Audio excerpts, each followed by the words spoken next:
ठीक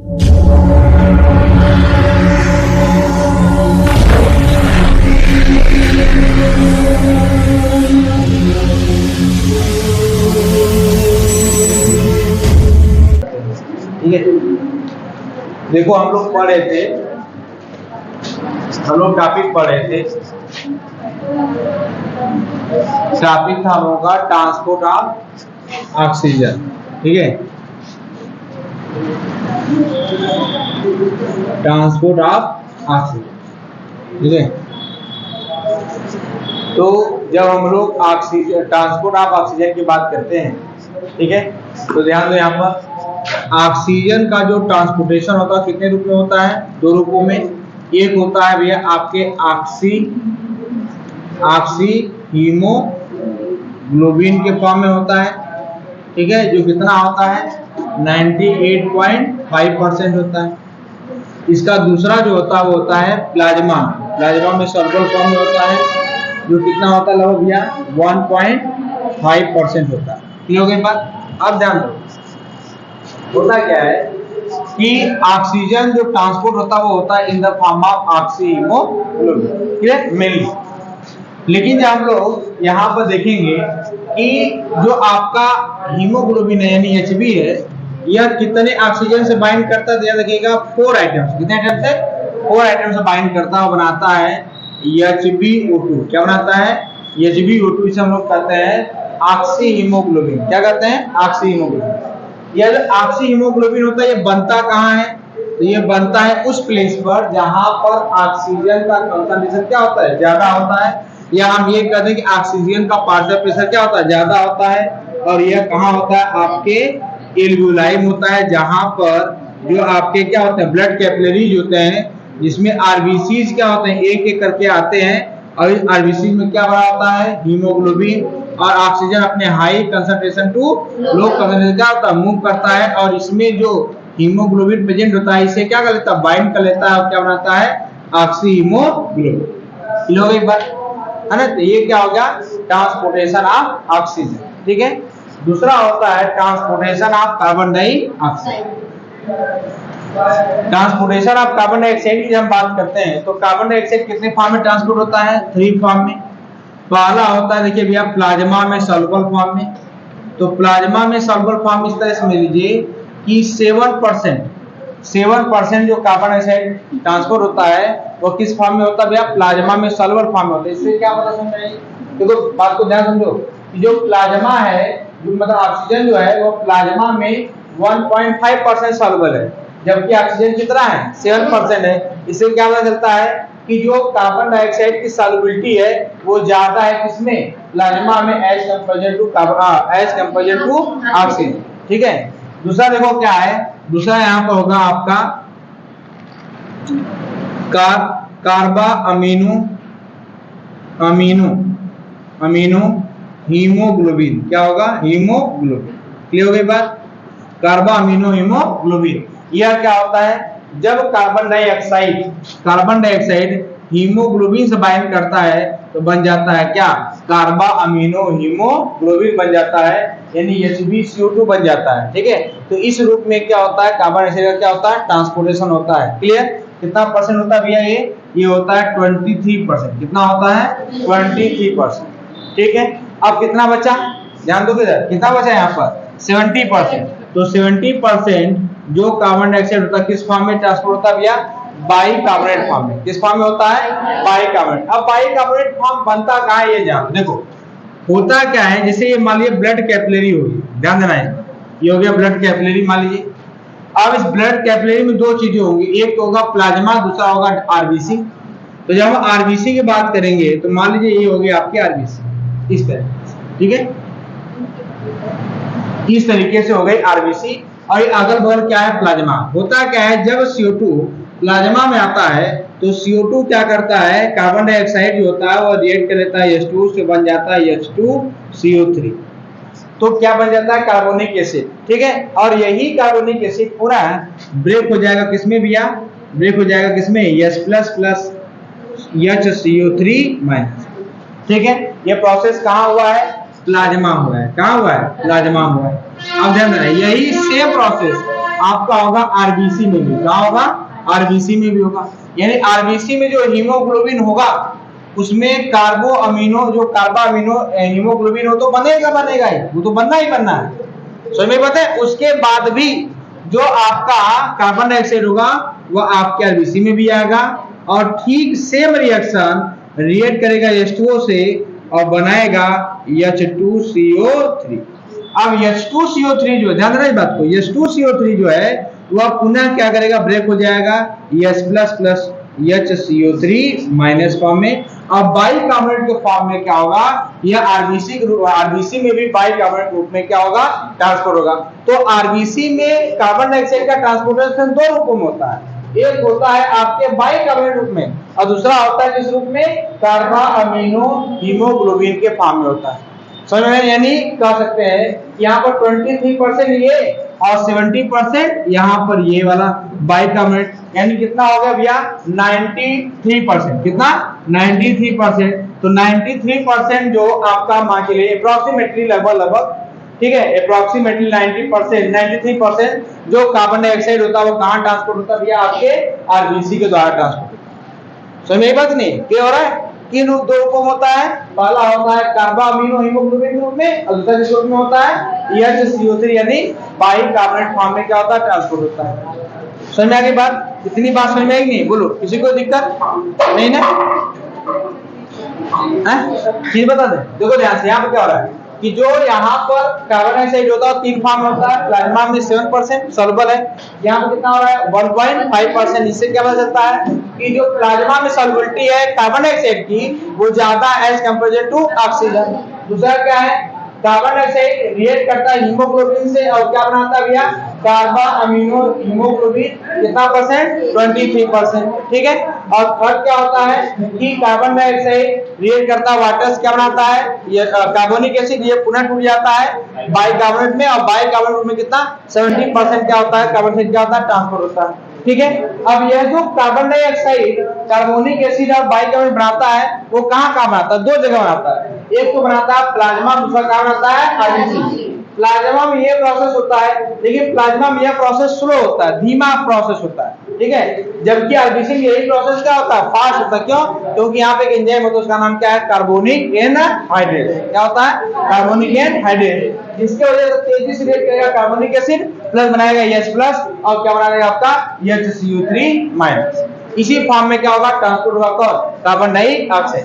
अब देखिए यहाँ पर जो सबसे इंपॉर्टेंट चीज ये है कि जो ऑक्सीजन जब बाइंड करता है हीमोग्लोबिन से, ध्यान देना, अब यहाँ पर थोड़ा सा इंपॉर्टेंट है, ऑक्सीजन जब बाइंड करता है हीमोग्लोबिन से तो उसके लिए जो कर्व जाता है, यानी बाइंडिंग रेट जो कर्व जाता है वो जाता है कुछ इस तरीके से।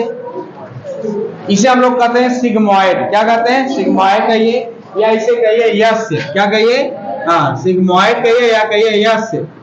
तो सिग्मॉइड से होता है कर्व ऑक्सीजन हीमोग्लोबिन बाइंड का। ठीक है। और जो टूटने का कर्व होता है, डिसोसिएशन कर्व होता है, वो भी ठीक इसी प्रकार से होता है।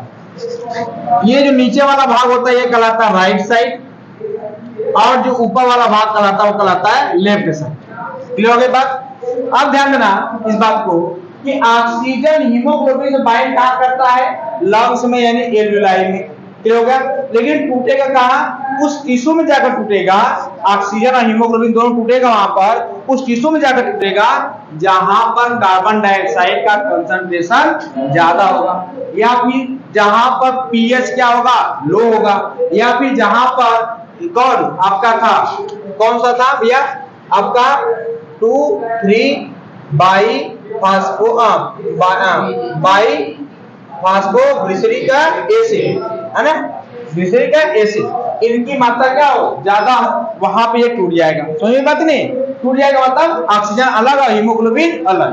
अब इस बात को समझो कि क्यों ऐसा हो रहा है, इस बात को समझना कि क्यों ऐसा हो रहा है। और यह जो प्रोसेस है कि ऑक्सीजन हीमोग्लोबिन या oxy haemoglobin dissociation curve sigmoid बनता है, कैसे बनता है, कब राइट शिफ्ट होता है, कब लेफ्ट शिफ्ट होता है ना, ये सारी चीजें हम लोग क्या करेंगे? समझें। क्लियर हुआ? उसके पहले हम लोग समझने से पहले हम लोग यहाँ पे एक टॉपिक समझेंगे, स्ट्रक्चर ऑफ हीमोग्लोबिन। ठीक है। हम ये सारी चीजें मिटा रहे हैं। ठीक है। तो स्ट्रक्चर ऑफ हीमोग्लोबिन जब आप ध्यान दोगे तो आपको पता चलेगा स्ट्रक्चर ऑफ हीमोग्लोबिन में आपको एक बात पता चलेगा कि भैया इसमें हीमोग्लोबिन जो होता है ना उसमें दो पार्ट होता है, एक होता है हीम और दूसरा होता है ग्लोबिन। क्लियर हुआ? ग्लोबिन जो है याद रखना, जो ग्लोबिन है वो प्रोटीन है। क्या है? प्रोटीन। क्लियर हुआ? ग्लोबिन क्या है? प्रोटीन है। इसमें 4 चेन होते हैं। कितने चेन होते हैं? 4 पॉलीपेप्टाइड चेन होते हैं। ध्यान रखना, एक एक पॉइंट को अच्छे समझो तभी सारी चीजें समझ में आएंगी। इसमें कितने पॉलीपेप्टाइड होते हैं? 4, 2 अल्फा के होते हैं और 2 बीटा। इतनी बात समझ में आई? क्लियर हुआ ना? दूसरा यहाँ पर क्या है? हीम है। क्या है? हीम है। हीम क्या है? हमने बताया था एक रिंग होता है जिसका नाम होता है पायरोल रिंग। क्या नाम होता है? तो ये हो गया पायरोल रिंग। इसके यहाँ पर क्या प्रेजेंट होता है? नाइट्रोजन। ऐसे कितने पायरोल रिंग होते हैं? 4 पायरोल रिंग होते हैं। ठीक है, 4 पायरोल रिंग होते हैं और ये चारों पायरोल रिंग के, ध्यान देना, चारों पायरोल रिंग आपस में जुड़े होते हैं। ठीक है, इस तरीके से। ठीक है, इस तरीके से क्या होते हैं? जुड़े होते हैं। और यहाँ पर सेंटर में क्या होता है भैया? आयरन होता है। और आयरन को सब के सब आयरन से क्या होते हैं? कोऑर्डिनेशन बॉन्ड द्वारा क्या होते हैं? अटैच होते हैं। तो ये पार्ट किसका है? इस पूरे को हम लोग कहते हैं टेट्रापायरोल रिंग, या इसे हम लोग कहते हैं पोरफायरिन रिंग। क्या कहते हैं? हाँ, पायरोल रिंग कहते हैं, या इसे हम लोग कहते हैं पोरफायरिन रिंग। क्या कहते हैं? पोरफायरिन रिंग कहते हैं। ठीक है, रिंग कहते हैं। ये स्ट्रक्चर होता है किसका? हीम का। ठीक है, अब ध्यान दो कितने पॉलीपेप्टाइड है? 4। कितने पॉलीपेप्टाइड है? 4। तो देखो यहाँ पर 1 2 3 4। ठीक है, रियलिटी में ऐसा होता नहीं है, वो आपस में कॉइल्ड होते हैं, लेकिन ऐसा मान लीजिए 4 है। यहाँ पर अल्फा अल्फा बीटा और बीटा। ठीक है, इन चारों से अटैच होगा आपका हीम। कौन अटैच होगा? यानी एक पेप्टाइड से कितने हीम जुड़े होते हैं? 1। और एक हीम में क्या प्रेजेंट है? आयरन। किस रूप में होता है? Fe+2 फॉर्म में। क्या होता है? Fe+2 फॉर्म में प्रेजेंट होता है। तो Fe+2 फॉर्म में यहाँ प्रेजेंट है ऑक्सीजन, आपका आयरन। क्लियर हो गई बात? बोलो, किसी को दिक्कत नहीं ना? Fe+2 form. अब ध्यान देना यहाँ पे, इस बात को समझो कि इन सबसे कौन जुड़ेगा? ऑक्सीजन। कौन जुड़ेगा? ऑक्सीजन। तो एक आयरन से एक आयरन पर कितने चार्ज है? 2। और एक ऑक्सीजन में कितने निगेटिव हो सकते हैं? 2। तो 2 माइनस और 2 प्लस कर लीजिए, कितना होगा? बराबर हो गया। तो यानी इस तरीके से समझ लीजिए कि एक ऑक्सीजन से, एक आयरन से एक ऑक्सीजन जुड़ेगा। तो 4 हीम है। एक हीमोग्लोबिन में कितने हीम है? 4 है ना? कितने ऑक्सीजन जुड़ेंगे? 4 मॉलिक्यूल ही जुड़ेंगे, 4 आइटम ही जुड़ेंगे। समझ में बात नहीं है? आ रही बात ना? तो इस तरीके से क्या होता है? अटैच होते हैं। क्लियर हो गई बात? नहीं कोई दिक्कत इसमें? अब देखो ध्यान से, होने वाला क्या है कि ये तो हो गया ऑक्सीजन का अटैचमेंट, कि ऑक्सीजन कहां अटैच होता है? तो आयरन से अटैच होता है। ठीक है, लेकिन जब ऑक्सीजन का कार्बन डाइऑक्साइड का ट्रांसपोर्ट होता है, जब कार्बन डाइऑक्साइड का ट्रांसपोर्ट होता है, तो कार्बन डाइऑक्साइड कहां अटैच होता है? तो याद रखना, कार्बन डाइऑक्साइड हीम से नहीं अटैच होता है, ना तो आयरन से अटैच होता है। कार्बन डाइऑक्साइड अटैच होता है इस अल्फा और बीटा चेन से। अल्फा बीटा चेन से क्या अटैच होता है? अब आप जब कभी भी प्रोटीन चेन पढ़ोगे तो आप पढ़ोगे भैया कि यहाँ पर कह सकते हैं कि अमीनो एसिड जो होता है NH2, ध्यान दो यहाँ पर, फिर C डबल बॉन्ड O, फिर यहाँ पर NH2, फिर यहाँ पर C, फिर यहाँ पर देखोगे आप, यहाँ पर हो जाएगा H, यहाँ पर जाएगा R, यहाँ पर H हो जाएगा, यहाँ पर जाएगा R, फिर यहाँ पर आपका होगा C डबल O माइनस। ऐसे तो मेरे पास ऐसा स्ट्रक्चर होता है। तो ध्यान दोगे कि किसी भी प्रोटीन में अंत में जो एंड होता है वो खाली होता है, चाहे C एंड खाली होगा, चाहे NH2 एंड क्या होगा? खाली होगा, किसी भी प्रोटीन में, किसी भी चेन में। ठीक है, तो उसका जो टर्मिनल पॉइंट है ना, वहीं पर कौन अटैच हो जाता है भैया? Carbon dioxide. तो कार्बन डाइऑक्साइड अल्फा और बीटा जो पेप्टाइड चेन होते हैं, एक से एक अटैच होता है। तो 4 कार्बन डाइऑक्साइड अटैच होता है किससे? हीमोग्लोबिन से। तो carbon dioxide attach with the polypeptide chain of globin protein, है ना? जबकि जो आपका ऑक्सीजन होता है वो अटैच होता है iron item in the haem group में अटैच होता है कार्बन से, आयरन से, जबकि आपका कार्बन डाइऑक्साइड अटैच होता है किससे? ग्लोबिन प्रोटीन के पॉलीपेप्टाइड चेन से। समझ बात नहीं? क्लियर हुआ कौन कहां पर अटैच हो रहा है? अब ध्यान दो, तो ये बात समझ में आ गई। क्लियर हो गया? कोई दिक्कत नहीं ना? अब देखो हम लोग पढ़ेंगे ऑक्सीजन हीमोग्लोबिन डिसोसिएशन कर्व, जो हमने बताया कि सिग्मॉइड स्ट्रक्चर होता है उसका, उसी कर्व के बारे में हम लोग जानेंगे। ठीक है, ध्यान दो कैसे। कह रहा है कि ये जो कर्व है, यह जो कर्व है यह अफेक्टेड होता है, यानी प्रभावित होता है। ठीक है, किसके द्वारा प्रभावित होता है भैया? तो पहला बात कर रहा है प्रभावित होता है पीएच से। किसके द्वारा प्रभावित होता है? पीएच। यदि पीएच लो होगा, क्या होगा? पीएच क्या होगा? लो होगा। तो यह जो कर्व होगा, यह जो कर्व होगा वह किस साइड शिफ्ट हो जाएगा भैया? Right side. ठीक है, और यदि पीएच हाई होगा तो किस साइड शिफ्ट हो जाएगा? Left side. क्लियर? मतलब ये कहने का मतलब है अगर पीएच ज्यादा होगा तो ऑक्सीजन और हीमोग्लोबिन आपस में दूर दूर हो जाएंगे, डिसोसिएट हो जाएंगे तेजी से। ठीक है, तो किस साइड शिफ्ट होगा? Right side. और यदि वह तेजी मतलब पीएच अगर यदि हाई होगा, एल्कलाइन पीएच होगा, तो तेजी से शिफ्ट नहीं करेंगे बल्कि वो और तेजी से मजबूती से बंधे रहेंगे, यानी वो कर्व किधर शिफ्ट हो जाएगा? लेफ्ट साइड शिफ्ट हो जाएगा। बात समझ में आई? बात नहीं क्लियर हुआ? अब ऐसा क्यों होगा? कब पीएच घटेगा और कब पीएच क्या होगा? बढ़ेगा। बातें समझ आई नहीं है? कब पीएच घटेगा और कब पीएच क्या होगा? बढ़ेगा। ये बातें समझ नहीं आपको? क्लियर हो गया? देखो, ये जो पीएच घटने और बढ़ने वाली बात है, वो पीएच कब घटेगा और बढ़ेगा?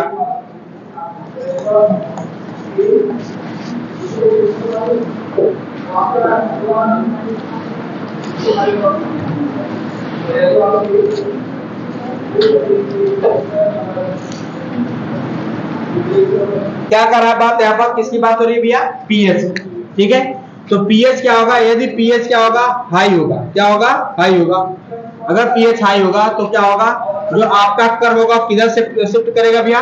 Left side. मतलब आसानी से ऑक्सीजन हीमोग्लोबिन से अलग नहीं होगा। और यदि पीएच क्या हो जाएगा? लो हो जाएगा। क्या हो जाएगा? लो हो जाएगा। तो ये पूरा जो कर्व किस साइड हो जाएगा शिफ्ट भैया? Right side. मतलब ये कहने का है कि आपका जो ऑक्सीजन और हीमोग्लोबिन का जो बॉन्डिंग है वो आसानी से क्या हो जाएगा? टूट जाएगा। समझ बात नहीं? अब यहाँ पर सोचने वाली बात यह है कि पीएच कब घटेगा और पीएच कब बढ़ेगा, तभी हम लोग इसको समझेंगे। तो पहला बात क्या आपको समझ में आई कि पीएच जब ज्यादा रहेगा तो आसानी से नहीं टूटेगा और किधर शिफ्ट हो जाएगा? Left side. ठीक है, और यदि पीएच क्या होगा? कम होगा, किधर शिफ्ट होगा? राइट साइड, आसानी से टूट जाएगा। पीएच के इफेक्ट की वजह से कर्व का जो लेफ्ट एंड राइट शिफ्टिंग होती है, इसी इफेक्ट को हम लोग कहते हैं बोहर इफेक्ट। क्या कहते हैं? Bohr effect. Due to pH, है ना, जो आपका कर्व है, कौन सा curve? Haemoglobin oxygen dissociation curve.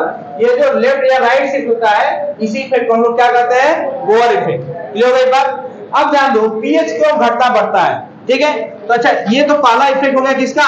PH का। दूसरा हम लोग देखेंगे किसका? Partial pressure of CO2, carbon dioxide का। ध्यान दो इसको। अब ये कैसे होता है?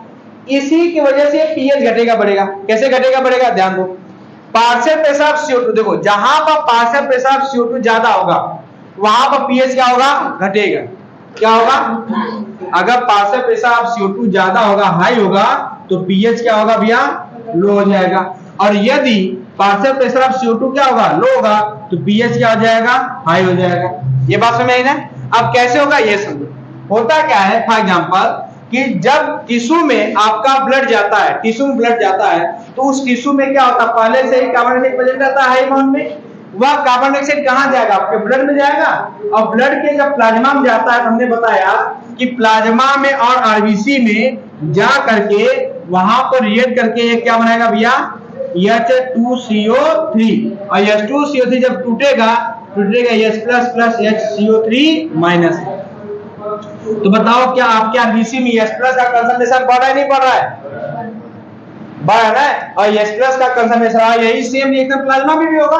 तो जब प्लाज्मा में भी होगा तो वहां पर भी किसकी मात्रा बढ़ेगी? H+ कंसंट्रेशन की मात्रा बढ़ेगी। और जब H+ की मात्रा बढ़ेगी तो पीएच क्या होगा? लो होगा। और जब पीएच लो होगा, क्यों पीएच लो होगा? क्योंकि वहां पर पार्शियल प्रेशर CO2 क्या था? ज्यादा था। पीएच क्या हो गया? लो हो गया। और जैसे पीएच लो होगा तो क्या होगा? यह जो आपका कर्व किधर शिफ्ट हो जाएगा? समझ बात नहीं? और जो आपका यहाँ पर ध्यान दोगे कि यह जो आपका ये जो अगर पीएच अगर लो होगा, पीएच अगर हाई होगा, किधर शिफ्ट हो जाएगा? Left side. क्लियर हुआ? अब ये पीएच बढ़ने से या पीएच घटने से ये ऐसा क्यों हो रहा है ये भी जान लो। देखो होता क्या है, सिंपल बात समझो। होता क्या है कि जो हीमोग्लोबिन है, देखो एक बात बताएं आपको, कोई भी प्रोटीन हो, ठीक है, जब प्रोटीन बनती है तो पहले बनती है चेन फॉर्म में। क्या बनती है? Chain form. जब प्रोटीन पढ़ाएंगे बताएंगे, जब बनती है चेन फॉर्म में बनती है, लेकिन जब उसे फंक्शन करना होता है तो पहले उसकी होती है क्वाइलिंग। क्या होती है? क्वाइलिंग। तो पहला जो बनेगा तो सीधा, फिर दूसरा बनेगा सेकेंडरी स्ट्रक्चर ऑफ प्रोटीन, फिर बनेगा टर्शियरी स्ट्रक्चर ऑफ प्रोटीन, और सबसे लास्ट में बनेगा क्वाटरनरी स्ट्रक्चर ऑफ प्रोटीन। और जो हीमोग्लोबिन है वह सबसे स्टेबल स्ट्रक्चर कौन सा है? क्वाटरनरी स्ट्रक्चर ऑफ प्रोटीन का। सही बात नहीं? तो हीमोग्लोबिन किस फॉर्म में रहता है भैया? क्वाटरनरी स्ट्रक्चर ऑफ प्रोटीन में रहता है। और अगर वह स्ट्रक्चर क्यों बना है वो स्ट्रक्चर? क्योंकि भैया उसमें जब क्वाइलिंग होगी तो डिफरेंट टाइप के बॉन्ड्स बनेंगे। कौन कौन से बॉन्ड बनेंगे? बॉन्ड बनते पेप्टाइड तो बनाया जाता है, हाइड्रोजन बॉन्ड बनता है, आयनिक बॉन्ड बनता है, हाइड्रोफोबिक बॉन्ड बनता है, डाइसल्फाइड बॉन्ड बनते हैं, ये सारे बॉन्ड बने रहते हैं। समझ में बात है? ये सारे बॉन्ड क्या होते हैं? बने रहते हैं। इसी की वजह से क्या होगा कि आपका वह जो प्रोटीन होगा उसका अपना एक शेप होगा। क्लियर हो गई बात? होता क्या है, जब H+ का कंसंट्रेशन बढ़ता है तो H+ जाकर उस प्रोटीन से जुड़ जाता है। H+ के आयन होंगे वो क्या करेंगे? उस प्रोटीन से क्या देंगे? जुड़ जाएंगे। और जब जुड़ जाएंगे तो प्रोटीन का जो शेप पहले था उस शेप में हो जाएगा हल्का सा चेंज। और जब हल्का सा चेंज हो जाएगा तो जितनी स्पीड से वो फंक्शन करता था उतनी स्पीड से फंक्शन नहीं कर पाएगा, बल्कि जो ऑक्सीजन उसके पास अटैच थे उसको उठा क्या करेगा? फेंकना शुरू कर देगा। यानी वो आसानी से जो बॉन्ड अटैच था वो क्या हो जाएगा? टूट जाएगा, ऑक्सीजन अलग हो जाएगा और हीमोग्लोबिन क्या हो जाएगा? अलग हो जाएगा। इसलिए H+ कंसंट्रेशन बनने पर ऑक्सी हीमोग्लोबिन डिसोसिएशन कर्व किस साइड से हो जाता है भैया? लेफ्ट साइड, क्योंकि वो इजीली क्या होता है? टूट जाता है। तो नहीं बात नहीं क्लियर? इतना बात बोलो जल्दी। किसी को दिक्कत नहीं ना? एक बात और जान लो, एग्जाम में बोहर इफेक्ट भी पूछता है और एग्जाम में क्लोराइड शिफ्ट भी पूछता है। क्या पूछता है? Chloride shift. होता क्या है क्लोराइड शिफ्ट? देखो ध्यान से, जब H+ आयन और बाइकार्बोनेट आयन आपके आरबीसी में बन रहा है तो इस प्लाज्मा में क्लोरीन आयन प्रेजेंट होता है। ठीक है? क्या होता है? क्लोरीन आयन क्या होता है? प्रेजेंट होता है। होता क्या है कि यह बाइकार्बोनेट जब बाहर जाता है प्लाज्मा में तो क्लोरीन आयन कहां आता है? अंदर आता है। कहां? आरबीसी के अंदर। जब बाइकार्बोनेट कहां जाता है? बाहर जाएगा तो क्लोरीन आयन कहां आएगा? अंदर। और जब क्लोरीन आयन अंदर आता है, ठीक है, तो आपके आरबीसी में क्लोरीन की मात्रा क्या हो जाएगी? ज्यादा। इसी को हम कहते हैं, इसी कंडीशन को हम लोग कहते हैं क्लोरीन शिफ्ट। क्या कहते हैं? क्लोरीन शिफ्ट करते हैं। इसी कंडीशन को हम लोग क्या कहते हैं? क्लोरीन शिफ्ट करते हैं। समझ में बात की नहीं है? यानी आरबीसी में क्लोरीन की कंसंट्रेशन ज्यादा होने का मतलब क्या होता है? इसी कंडीशन को हम लोग क्या कहते हैं? Chlorine shift. अगर कहते कि क्लोरीन शिफ्ट में क्या होगा, पूछे एग्जाम में कि क्लोरीन शिफ्ट में क्या होगा, ऑक्सीजन डिसोसिएशन कब राइट शिफ्ट होगा या लेफ्ट शिफ्ट होगा? बताओ। क्लोरीन शिफ्ट में क्या होगा? राइट शिफ्ट होगा या लेफ्ट? राइट शिफ्ट होगा। क्यों? क्योंकि क्लोरीन कब शिफ्ट होगा? जब बाइकार्बोनेट बनेगा, और बाइकार्बोनेट बनेगा तो H+ आयन भी तो बनेगा, और H+ आयन बनेगा तो हीमोग्लोबिन से क्या होगा? जुड़ेगा, और जुड़ेगा तो किधर शिफ्ट करेगा? Right side. समझ में बात नहीं आई बात ना? इस तरीके से काम करता है। क्लियर हो गई कितनी बात? अब देखो थर्ड पॉइंट क्या है? कौन सा फैक्टर है आपका? थर्ड कौन सा है? यहाँ पे क्या 2,3 बाइफॉस्फोग्लिसरिक एसिड। यह जो है आपका ये जो आपका कंपोनेंट है, यानी यह जो पदार्थ है, यह करता क्या है? देखो इसका भी ठीक काम उसी तरह से होता है जैसे H+ आयन का होता है। यह भी, लेकिन यह किससे अटैच होता है? यह अटैच होता है बीटा पेप्टाइड से। किससे अटैच होता है? Beta peptide. यानी हीमोग्लोबिन में जो बीटा पेप्टाइड होता है इससे अटैच होता है कौन? ये आपका 2,3 बाइफॉस्फोग्लिसरिक एसिड। जैसे ही अटैच होता है ठीक उसी प्रकार से जैसे H+ आयन के अटैच होने से चेंज हो जाता है हीमोग्लोबिन, ठीक उसी प्रकार से इसके जुड़ने से भी क्या हो जाएगा? चेंज हो जाएगा। और जैसे ही चेंज होगा तो क्या होगा? यह जो आपका ऑक्सीजन और हीमोग्लोबिन डिसोसिएशन कर्व है उसमें स्पीड पकड़ लेगा, यानी किधर शिफ्ट हो जाएगा भैया? राइट साइड शिफ्ट हो जाएगा। किधर शिफ्ट होगा? Right side. और राइट साइड शिफ्ट होगा तो क्या होगा? जो आपका ऑक्सीजन और हीमोग्लोबिन तेजी से क्या हो जाएगा? अलग हो जाएगा। क्लियर हो गई बात? तो क्या क्या बात समझ में आई? पहली बात, पी अगर कार्बन डाइऑक्साइड का कंसंट्रेशन ज्यादा होगा तो किधर शिफ्ट होगा? Right side. क्लियर होगा? अगर लो होगा तो लेफ्ट साइड। क्लियर हो गया? अगर ये पार्शियल प्रेशर ज्यादा होगा तो पीएच क्या होगा? लो होगा। तो पीएच यदि लो होगा किधर शिफ्ट होगा? राइट। और पीएच हाई होगा किधर होगा? लेफ्ट। अगर आपके ब्लड में ये जो फास्फोग्लिसरिक एसिड है, इसका अगर कंसंट्रेशन ज्यादा होगा किधर शिफ्ट होगा, राइट, और अगर कम होगा तो लेफ्ट। तो नहीं बात नहीं आई बात है, यही है क्या, ऑक्सीजन हीमोग्लोबिन डिसोसिएशन कर। क्लियर हो गया, बोलो किसी कोई दिक्कत नहीं ना, तो यही था, कल लिखवा दे दूसरा, चलो।